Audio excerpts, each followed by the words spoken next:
hindi magpapaawat ang hip-hop class. One, let's go!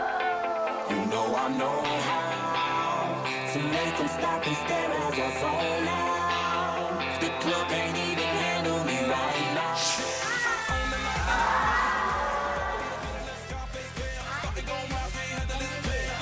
Club arrogant like yeah, top like money's all the girls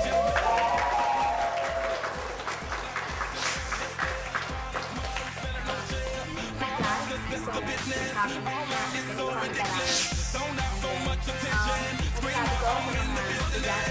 Sila ay palaban at magiging matuto.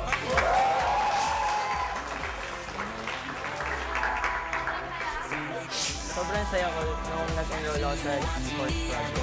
Parang it's once in a lifetime experience for me. Sobrang saya kasi parang yung huling pag-stay ko here sa Philippines na-share ko sa kanila yung talent ko and napakita nila sa akin kung ano yung talent nila na binigay ng Diyos para sa akin. Kailangan nyo i-try mag-enroll dito. Sobrang saya. Nag-aaral ako sa photo shoot ko. Login niya yung dance namin. Yung teacher ko ay si Teacher David. Na-experience ko sa G-Force. Parang nasa isang stage na maganda. Abangan nyo ang hataw ko.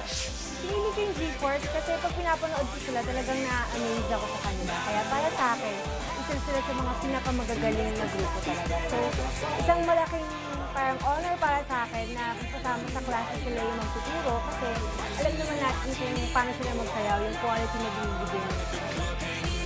Ito na po, buong puso kong pinagmamalaki ang aming pinaghirapan in 2 weeks.